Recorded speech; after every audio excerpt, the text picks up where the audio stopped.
Welcome to Washington Today on C-SPAN Radio for Thursday, August 10th, 2023. President Joe Biden approves a disaster declaration for Hawaii to send more federal aid to help residents and tourists facing the deadly wildfires on Maui.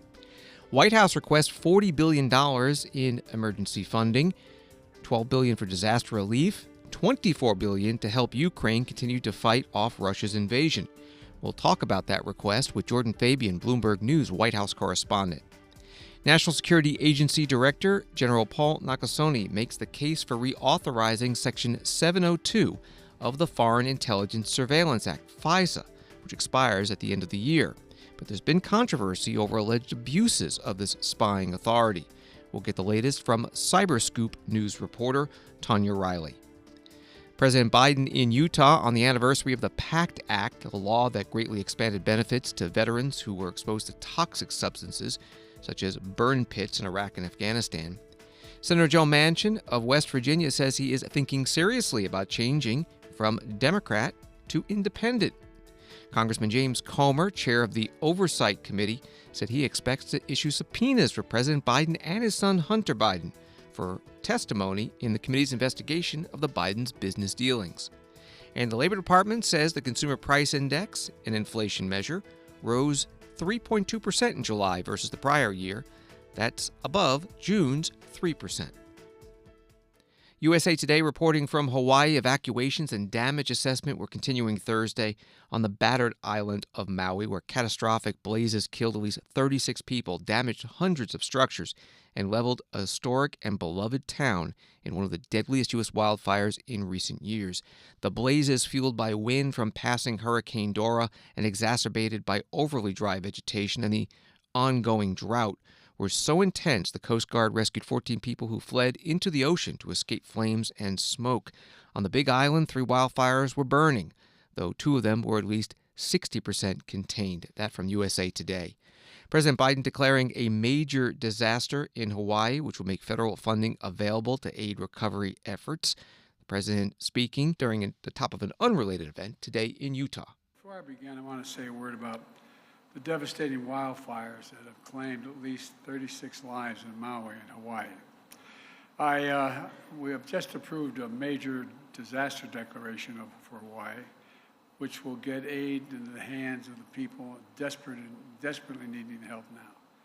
They've lost, anyone who's lost a loved one whose home has been damaged or destroyed is going to get help immediately. And I've directed that we surge support to these brave firefighters and first responders and emergency personnel working around the clock there, risking their lives. I just got off the phone before I got here for a long conversation with Governor Josh Green this morning and let him know I'm going to make sure the state has everything it needs from the federal government to recover. The FEMA Administrator Griswold will be in Maui tomorrow, and I've directed her to streamline any process with requests for help, and survivors registered for immediate federal assistance without delay. FEMA is surging disaster assistance personnel on the island, and they're going to help survivors get access to federal assistance. And you know, anybody who wants to know out there where to go if this is televised, that they can go to disasterassistance.gov, disasterassistance.gov, to learn if you're eligible for assistance. And I've ordered all available federal assets on the island, including the U.S. Coast Guard, the Navy 3rd Fleet, and the U.S. Army to assist local emergency response crews along with the Hawaiian National Guard. We're working as quickly as possible to fight these fires and evacuate residents and tourists. In the meantime, our prayers with the people of Hawaii, but not just our prayers. Every asset we have will be available to them, and they've seen their homes, their business destroyed, and some have lost loved ones, and it's not over yet. President Biden at the start of an event at a VA medical center in Salt Lake City, Utah today. The White House says the major disaster declaration makes grants available to those facing the wildfires in Hawaii for temporary housing and home repairs, loans to deal with loss of property, and other programs for homeowners and business owners. At the Pentagon, the Press Secretary Pat Ryder listing the military equipment and personnel being sent to help fight the Hawaii wildfires and aid in the search and rescue and recovery. First, I'd like to begin by offering the department's deepest condolences and our empathy to the people of Maui and Hawaii who have lost loved ones and family members, along with those who've been affected by the tragic wildfires there. As of this morning, the National Guard has activated 134 National Guard personnel, 99 from the Army National Guard and 35 from the Air National Guard, to assist with the Hawaii wildfire response. This includes liaison support to the Hawaii Emergency Management Agency, support to local law enforcement, and 2 Army National Guard CH-47 Chinook helicopters to support wildfire response operations and search and recovery teams. In addition, the Army's 25th Combat Aviation Brigade has deployed 2 UH-60 Black Hawk helicopters and 1 CH-47 Chinook to Hawaii to assist with firefighting operations. Plus, Navy Helicopter Maritime Strike Squadron 37 sent 2 MH-60R Seahawk helicopters to help the U.S. Coast Guard with search and recovery operations as well.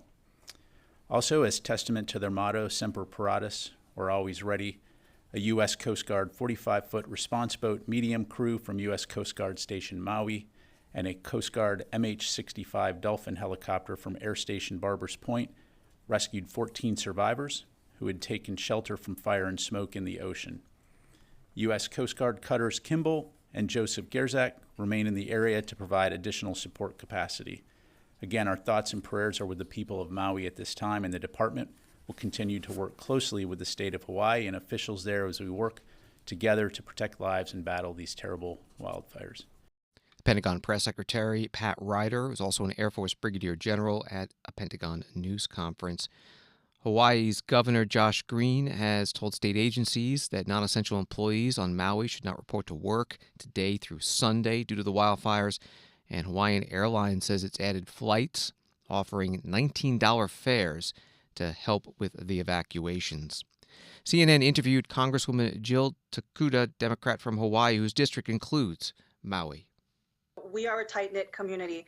Everyone knows each other, is related to each other. We help each other. In situations like this, we are all now worried about our friends, our neighbors, our loved ones that could have been caught in this chaos, in the fast-moving fire.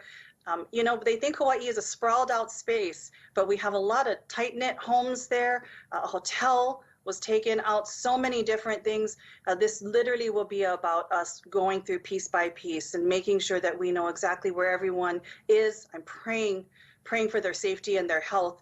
But sadly, we know that things just move so quickly. You've seen the footage, you've seen the videos, you've heard the first-hand accounts. These are scary times, and I fear the worst, that some were not able to make it out of their homes in time.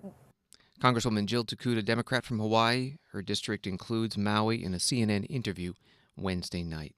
A CNN article begins, the catastrophic wildfires in Maui have destroyed homes, churches, businesses, and key cultural sites on Hawaii's second largest island. At least 36 people have died. But the fires also threatened to derail Maui's economy just as it was rebounding from the pandemic.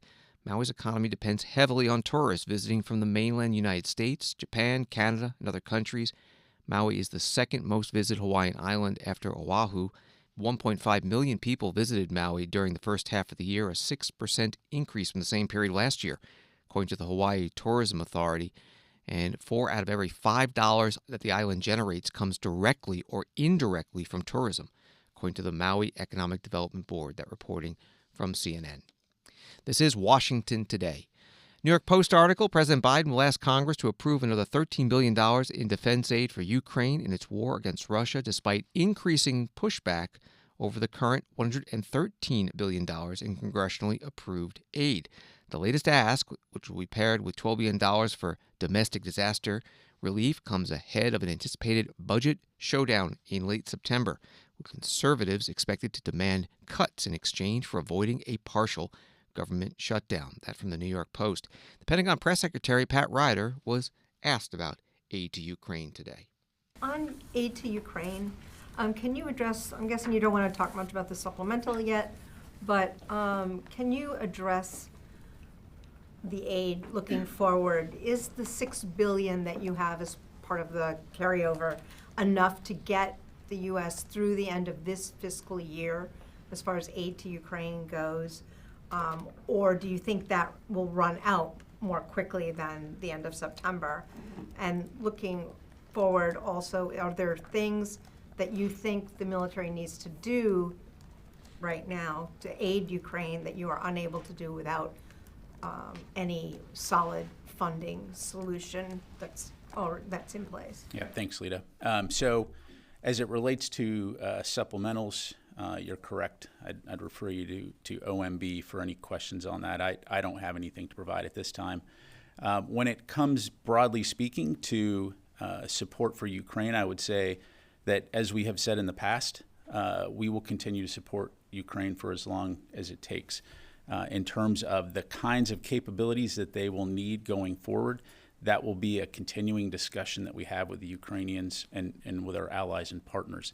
As far as funding goes, we currently have, as you know, restored and are able to use $6.2 billion in PDA that was previously committed.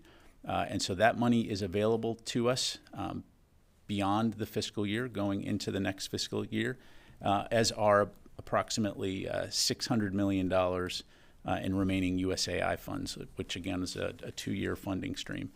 So the bottom line in all of that is we will continue to work very, very closely with the interagency and with Ukraine to ensure they get what they need. Is that $6 billion enough to get you through the end of this fiscal year?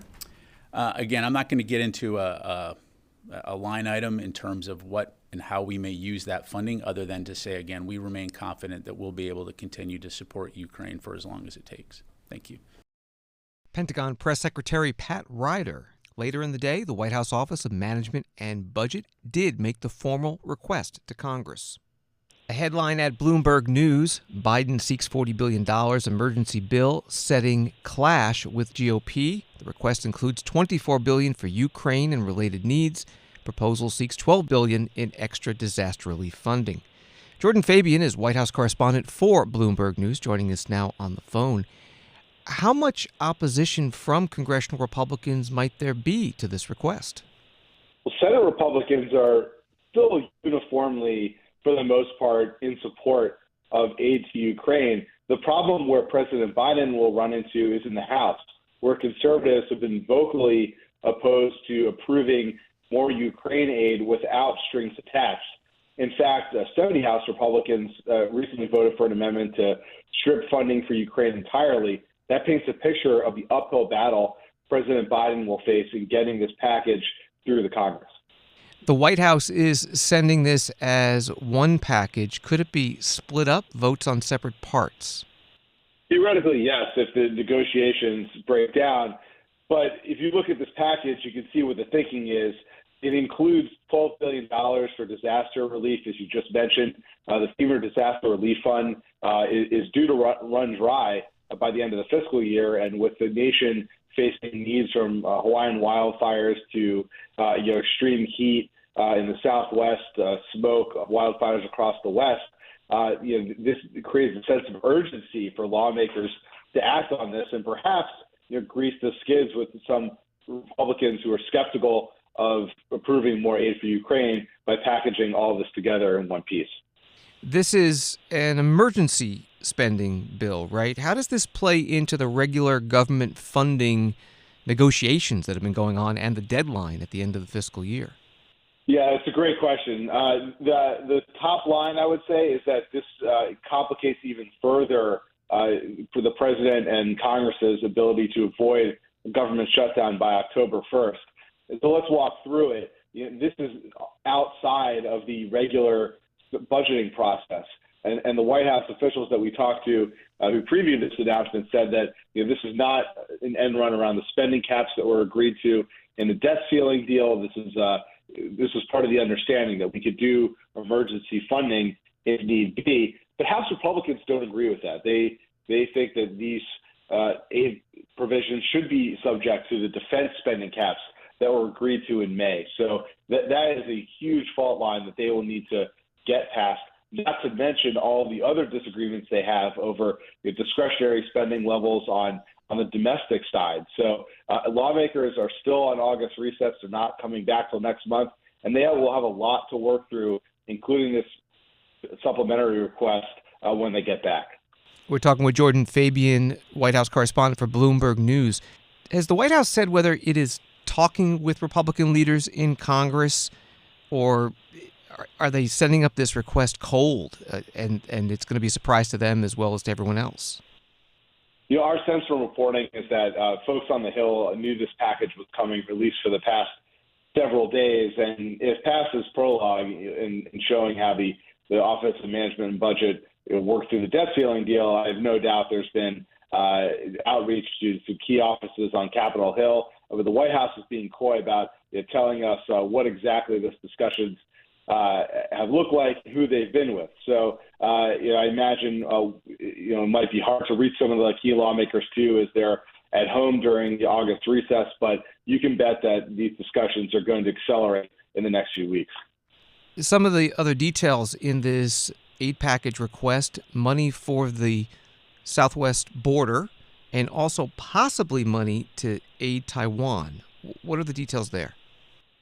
Right. So the administration's still dealing with the high levels of encounters of migrants at the southwest border, and they tried and failed earlier in the year to get more money from Congress to deal with that. There's been a lot of disagreement, of course, between the president and Republicans over border policy, and so they haven't been able to agree on additional funding there. And so the White House is trying a second bite at the apple here to get more money to increase the number of border guards at the southwest border, help speed up processing, and get more immigration judges.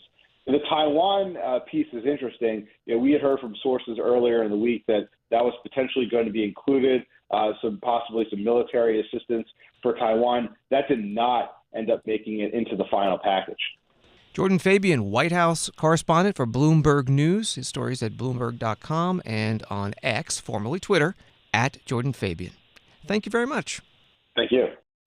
CNN has an article: 5 Americans who had been imprisoned in Iran are now under house arrest.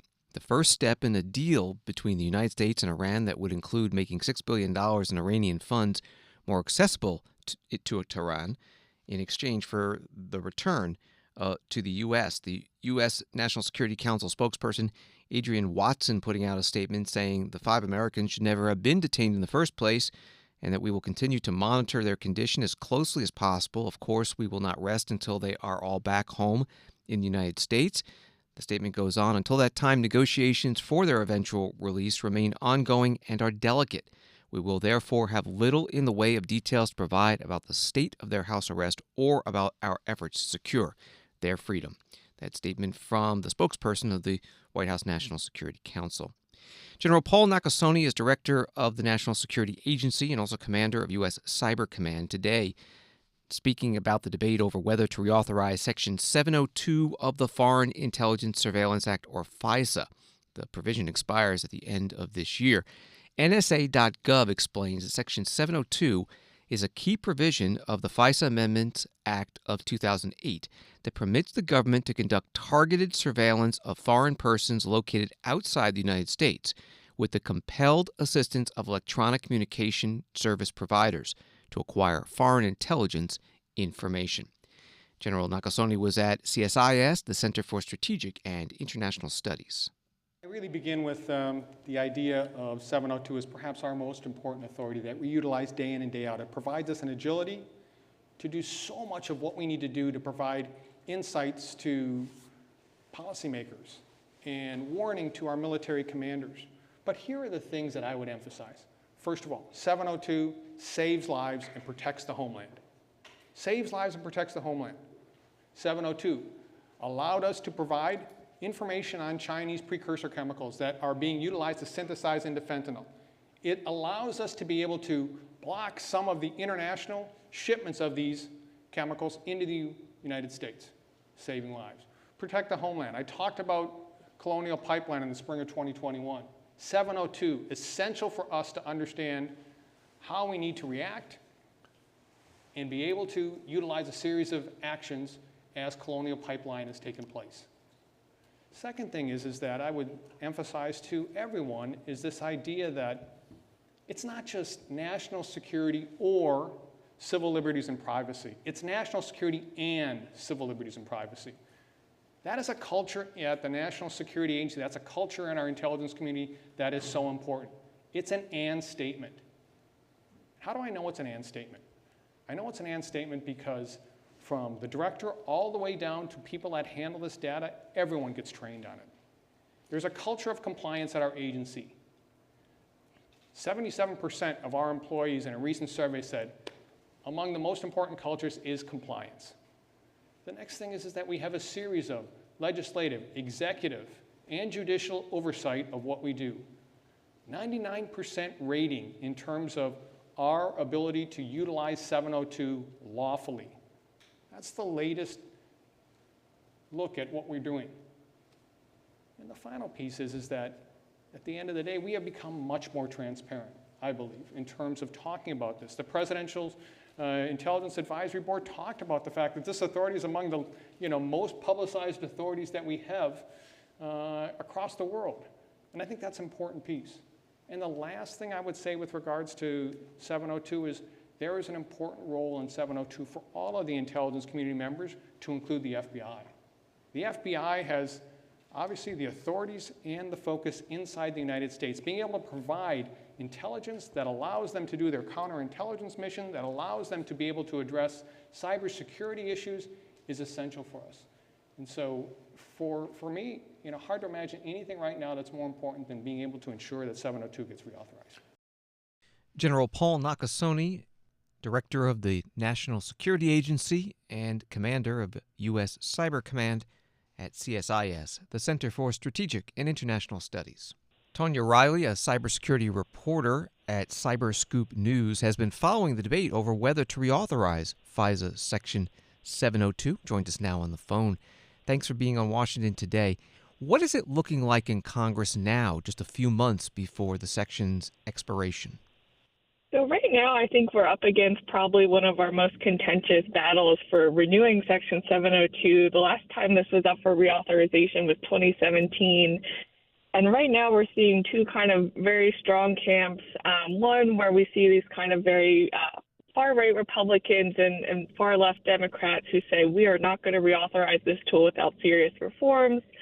And then we have the camp of people a bit more in the middle who are siding with the administration. Look, hey, this is one of our most important surveillance tools, and we don't want to mess this up. We need to reauthorize this. Let's get this done. Has a proposed reform been taken up by any of the committees? So we haven't seen any reform proposals yet, even though we are getting very close to this end of the year deadline to reauthorize this tool. What we have heard from some members is that we expect to see surveillance proposals after recess.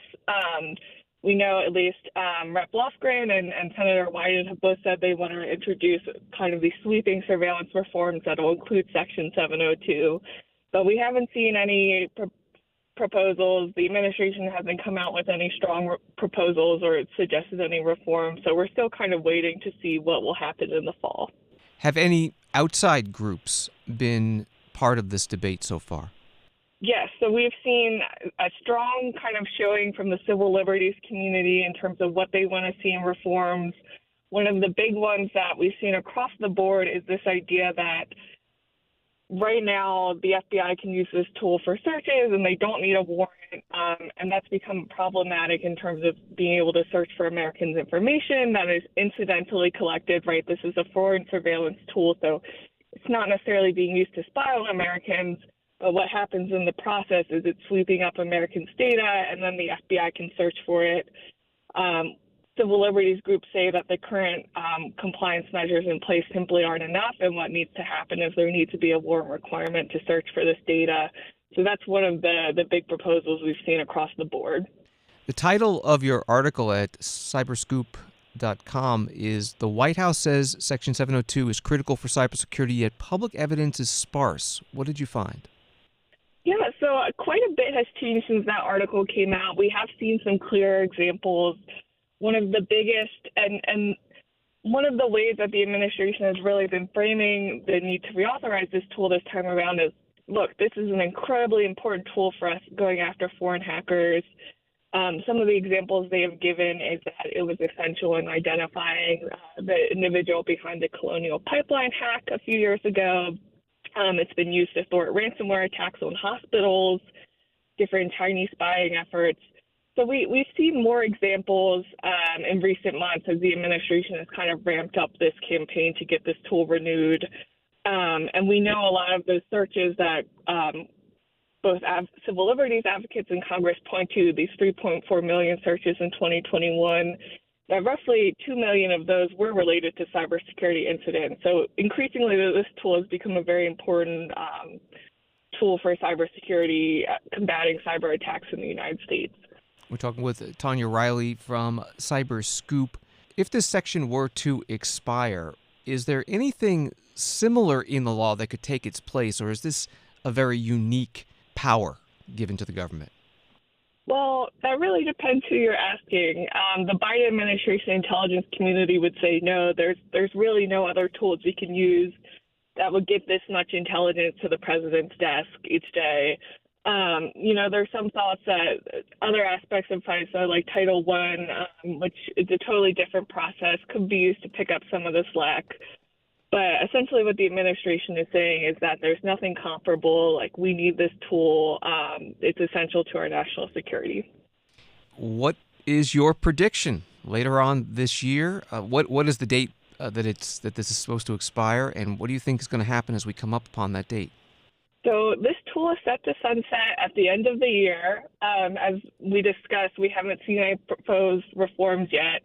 So Congress is really going to be working down to the wire. The White House is going to be working down to the wire to get this reauthorized if it does get reauthorized. And I think, there's certainly less certainty than there has been in previous reauthorizations that this will actually get done. But, we've had leaders from both the House and Senate say we're not going to do this without reform. So certainly reform proposals, we're going to see those down the pipeline. Tonya Riley is a cybersecurity reporter at CyberScoop News. Find her stories at cyberscoop.com and on X, formerly Twitter, at Tonya Joe Riley. Thank you very much. Thank you. Washington Today continues in a moment. When citizens are truly informed, our republic thrives. Get informed straight from the source on C-SPAN. Unfiltered, unbiased, word for word. From the nation's capital to wherever you are. Because the opinion that matters the most is your own. This is what democracy looks like. C-SPAN, powered by cable. Listening to programs on C-SPAN through C-SPAN Radio just got easier. Tell your smart speaker, play C-SPAN Radio, and listen to Washington Journal daily at 7 a.m. Eastern, important congressional hearings and other public affairs events throughout the day. And weekdays at 5 p.m. and 9 p.m. Eastern, catch Washington Today for a fast-paced report on the stories of the day. Listen to C-SPAN anytime. Just tell your smart speaker, play C-SPAN Radio. C-SPAN, powered by cable.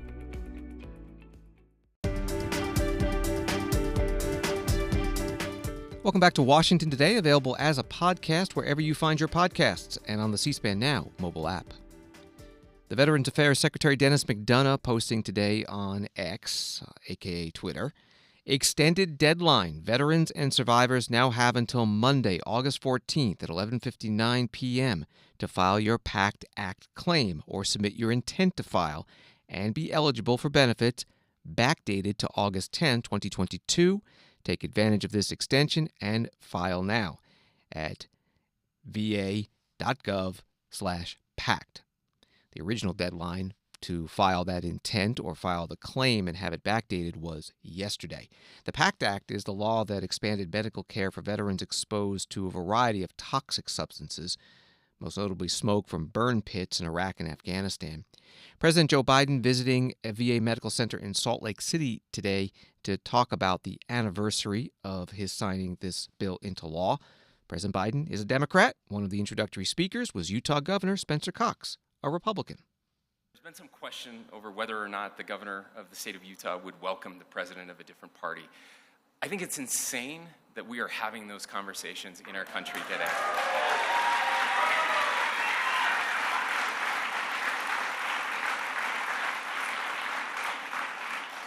I so appreciate my blue state partners, governors who welcomed President Trump, and we welcome President Biden here. We honor this office of the presidency. When the president succeeds, America succeeds, and we want to find ways to work together. We also do want to push back when we disagree, and I think we've gotten really good at that part. But we need to remember the other part of that equation that makes us so proud to be Americans. Certainly, there is one thing that we all unequivocally agree on, and that is a deep admiration and gratitude for the veterans among us. Thank you to the brave women and men we have visited with over the past few days, those who have served our country, worn the uniform of our country, sacrificed their very lives, their health, and their families to make our country the special place that it is today. We honor you. Thank you for your service.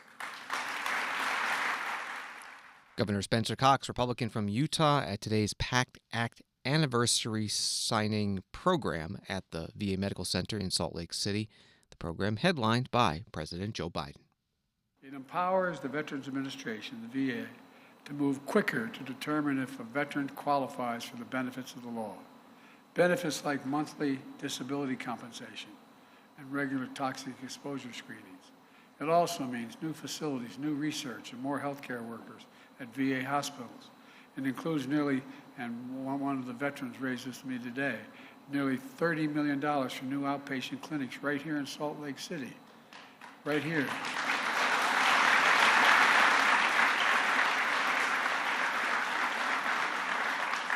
And for families who have suffered the ultimate loss, it means potential access to life insurance, tuition benefits for their surviving family members, home loan assistance, and monthly stipends, which cannot replace one of the breadwinners in their home, but it sure in hell can help. For example, surviving spouse of a veteran who died from toxic illness with 2 children could be eligible for roughly $2,300 a month for the rest of his or her life. I'm proud to announce that over 340,000 veteran survivors are already benefiting the law just 1 year after it was signed, including over 2,000 veterans here in Utah. Veterans are getting the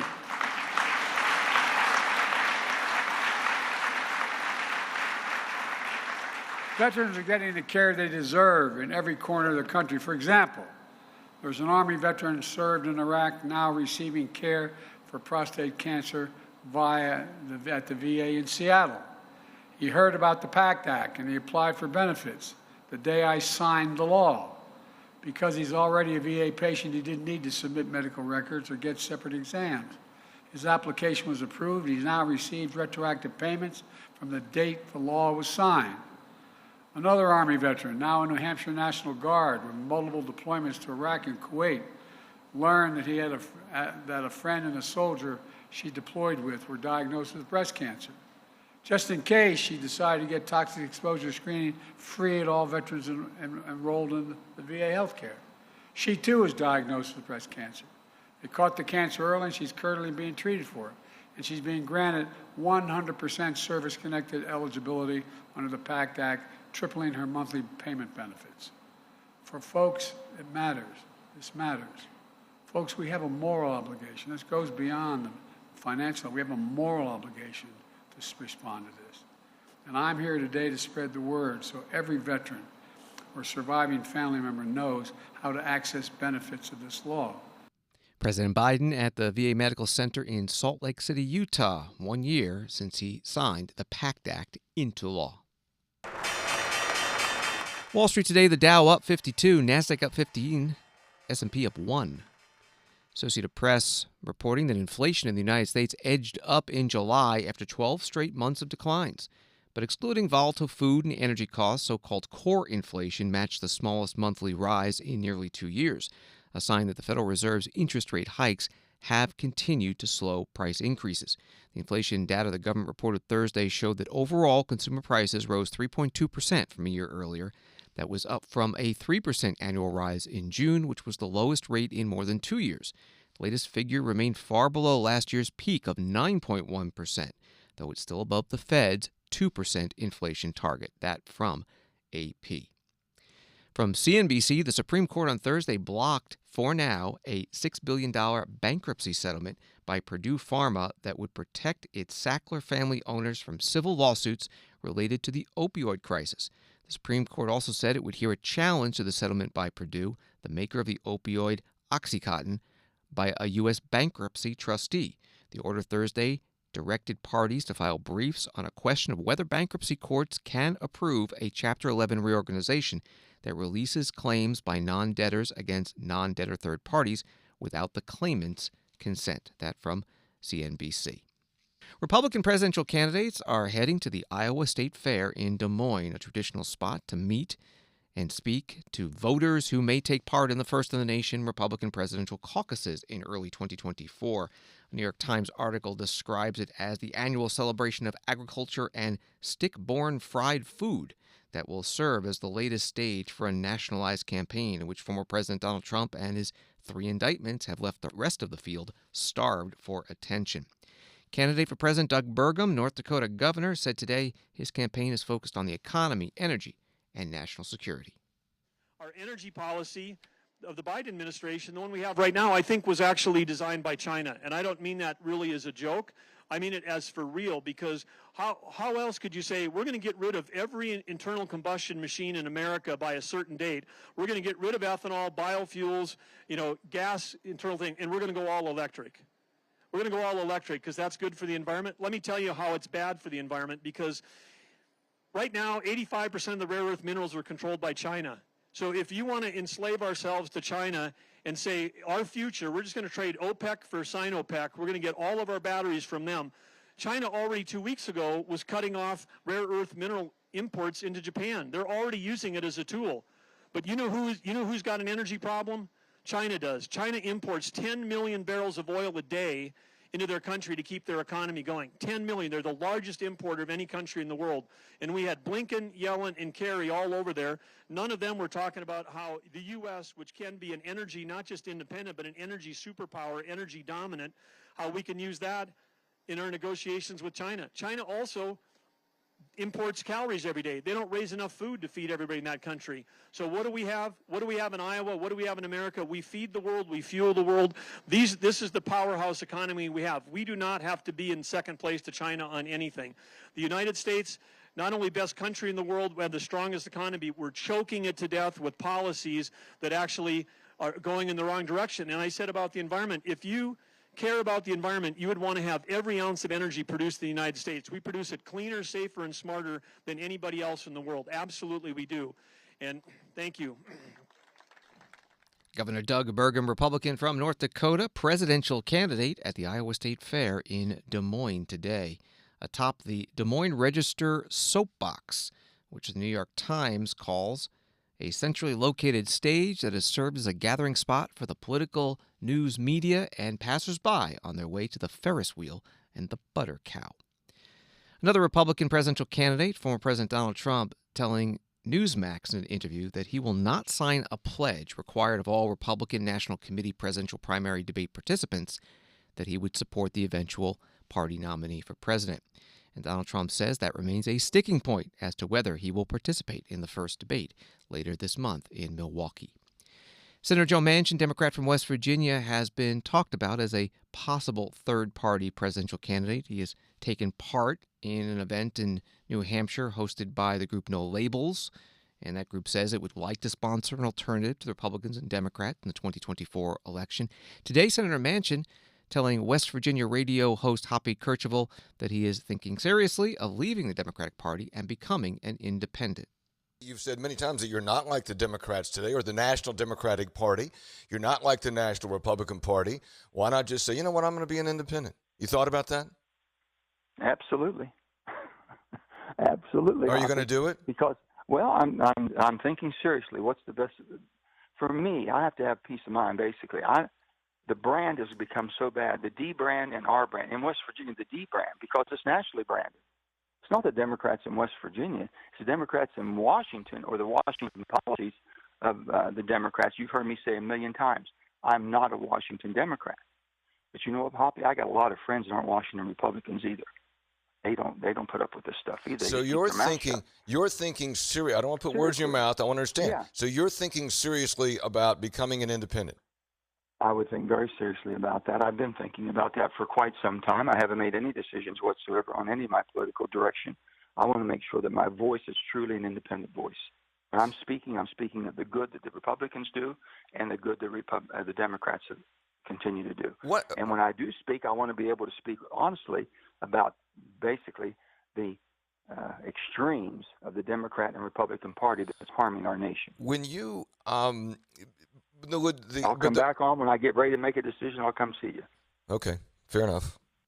Senator Joe Manchin, Democrat, for now, from West Virginia, on the West Virginia Metro News radio program Talk Line with host Hoppy Kercheval. It was 8 months ago that Senator Kyrsten Sinema of Arizona left the Democratic Party and became an independent. The U.S. House Oversight Committee Chair James Comer, Republican from Kentucky, says he plans to subpoena President Joe Biden and the president's son Hunter as part of the committee's investigation into the Biden family's overseas business dealings when Joe Biden was vice president. And Congressman Comer says he expects he'll have to fight that out in court. The congressman was interviewed this morning on Fox News. This is always going to end with the Bidens coming in front of the committee. We are going to subpoena the family. I mean, we're putting the case together to win in court. Obviously, with all the opposition and obstruction we're getting from the Biden attorneys now, we know that this is going to end up in court when we subpoena the Biden. So we're putting together a case, and I think we've done that very well. We've shown the bank records. If I had subpoenaed Joe and Hunter Biden the first day I became chairman of the committee, it would have been tied up in court, and the judge would have eventually thrown it out, because at that time the narrative was, well, they never took any money while he was vice president. He never had any communication with his business associates, and the money never came from China. We've had to go every step of the way and prove the media narrative was wrong, and the vice president and the current president lied. We have caught Joe Biden in so many lies, I can't even count the number of lies now. So we have put together a case that I think would stand up in any court of law in America, and we hope to hear from the Biden soon. But I wish the media would ask the president, what exactly did your family do to receive this $21 million that the House Oversight Committee has proven? He just continues to say, well, that's a lie. That's not true. We have their bank records, Maria. Right. Bank records don't lie. Congressman, when are you expecting to subpoena Joe and Hunter Biden? Well, we want to talk to about 3 or 4 more associates first. We've been communicating with a couple of them. We're trying to bring them in just like we did Devin Archer for a transcribed interview. If they don't come in voluntarily, then they'll be subpoenaed. So this is taking a lot longer. But if you look at how the special counsel, Durham or other special counsels conducted investigations, I think our committee is going a whole lot faster than any other congressional committee in history and any other special counsel. Yeah. This is a complicated case, and we're being obstructed every step of the way by the Department of Justice, by the FBI, by the Secret Service, by the IRS, and by the Biden family attorneys. Wow. But that's not stopping us. We continue to produce evidence about every 2 weeks. Congressman James Comer, Republican from Kentucky, chair of the Oversight and Accountability Committee, interviewed on Fox News this morning. Former President Donald Trump pleaded not guilty today in a Florida courtroom through his attorneys after the Justice Department brought additional charges in the case that accuses him of illegally keeping classified documents. The new charges allege he obstructed the investigation by deleting or trying to delete security camera footage at his Mar-a-Lago home and of violating the Espionage Act, and that may be related to military planning documents dealing with Iran that Donald Trump showed people, according to an audio recording, who did not have security clearances. Co-defendants in this case, Walt Nauta, Donald Trump's aide, pleaded not guilty, and Carlos de Oliveira, a property manager at Mar-a-Lago, did not enter a plea since he did not yet hire an attorney who is licensed to practice in Florida.